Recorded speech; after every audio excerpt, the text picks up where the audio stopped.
নমস্কার বন্ধুরা, গল্পের ছলের নতুন একটা ভিডিওতে আবারও সকলকে ওয়েলকাম। এবং আজকে কিন্তু বই দেখাবো তো অবশ্যই, কিন্তু আজকে শুরুর দিকের কিছু কথা বলবো। যখন কলেজ লাইফ মানে সবে সবে আমার বইয়ের নেশা শুরু হয়েছে পড়ার, তখন কিন্তু অত পকেটে টাকা থাকতো না বই কেনার। তখন কিন্তু মাঝে মাঝেই বেরিয়ে যেতাম বন্ধুদের সাথে কলেজ স্ট্রিট। এবং কলেজ স্ট্রিটে গিয়ে আমি কলেজ স্ট্রিটে দেখবেন অলিগলি যে আছে, সেই অলিগলিতে রাস্তার পাশে কিছু মানুষ একটা বড় ছাতা টাঙিয়ে টেবিল পেতে তার উপরে কিছু বই রেখে বিক্রি করেন। তো সেখান থেকে কিছু বই সংগ্রহ করতাম এবং সেগুলো পড়ে ভীষণই মজা পেতাম, এবং সেই থেকে বই পড়ার প্রতি আমার আগ্রহ শুরু, এবং সেখান থেকে চালু হয়ে এই এত বছর ধরে সেটা কন্টিনিউ চলছে।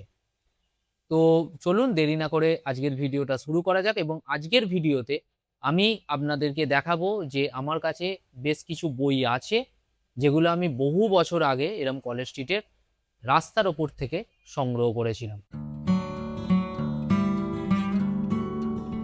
বইগুলো দেখানোর আগে আমি প্রথমে বলতে চাই যে যখন আমার মানে বই পড়ার প্রতি সবে সদ্য সদ্য আগ্রহ জন্মেছে, তখন কিন্তু আমার খুব পছন্দের একজন লেখক ছিলেন, আজও আছেন তিনি, মানিক বন্দ্যোপাধ্যায়।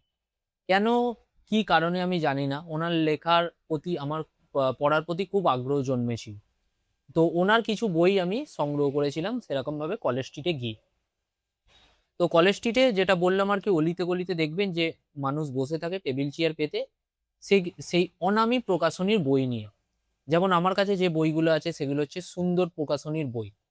মানে আমাদের চেনা পরিচিত যে প্রকাশনীগুলো আছে নামকরা, পত্রভারতী, আনন্দ পাবলিশার্স, তারপরে আরো দেশ পাবলিশিং, এরকম নানা রকম যে পাবলিশিং গুলো আছে, পাবলিশার্স গুলো আছে, তার পাশাপাশি কিন্তু অনেক অনামী এরকম প্রিন্টিং আছে, যেগুলো সুন্দর পাবলিশার্স, তারপর হচ্ছে কামিনী প্রকাশনী এরকম। তো সেখান থেকে একদম কম দামে বইগুলো সংগ্রহ করেছিলাম, এবং সংগ্রহ করে আমি বাড়ি এনেছিলাম। তো আপনারা কারা কারা এখনো এরকম করেন, এরকম টাইপের বই কেনেন রাস্তার পাশ থেকে, বা আগে কিনেছেন যখন একটুখানি পকেটে টাকা পয়সা কম ছিল স্কুল কলেজ জীবনে, তো অবশ্যই এই ভিডিওটা চোখে পড়লে আমাকে কমেন্ট সেকশানে জানাতে ভুলবেন না। তো চলুন বইগুলো একটু দেখাই। তো আমি সংগ্রহ করেছিলাম জীবনানন্দ দাশের উপন্যাস সমগ্র, কামিনী প্রকাশনীর এই যে এই বইটা। এই বইটা আজও আমার কাছে আছে। আরো দু একটা বই ছিল আরণ্যক, সেগুলো ছড়িয়ে ছিটিয়ে বন্ধু বান্ধবদের কাছে আছে। তারপরে কিনেছিলাম যে মানিক বন্দ্যোপাধ্যায়ের লেখা শ্রেষ্ঠ উপন্যাস, এটা হচ্ছে সুন্দর প্রকাশনীর বই, এই যে এটা। আর তারপরে আছে মানিক বন্দ্যোপাধ্যায়ের শ্রেষ্ঠ গল্প, এটাও সুন্দর প্রকাশনীর বই, এই যে এই বইটা। তো এই তিনটে বই আমার কাছে এখন আপাতত আছে।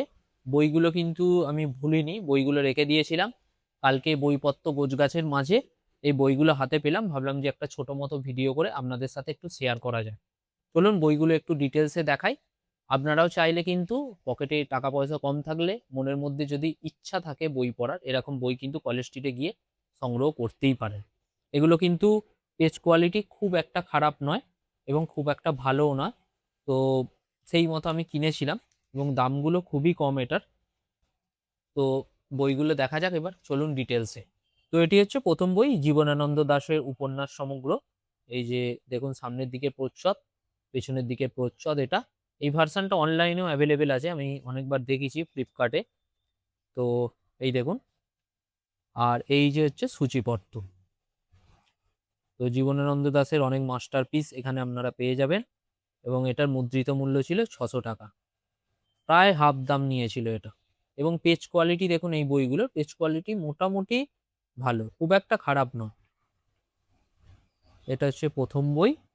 সেকেন্ড বই হচ্ছে এই যে সুন্দর প্রকাশনীর, এবং প্রচ্ছদটাও সুন্দর দেখুন, মানিক বন্দ্যোপাধ্যায়ের লেখা, এই যে সুন্দর প্রকাশনী। এটা হচ্ছে সামনের পেছনের প্রচ্ছদ, এবং এই এরকম হচ্ছে পেজের কোয়ালিটি, আগের বইটার মতো সেমি পেজের কোয়ালিটি। এবং এই বইগুলোর দাম দেখুন, 250 টাকা।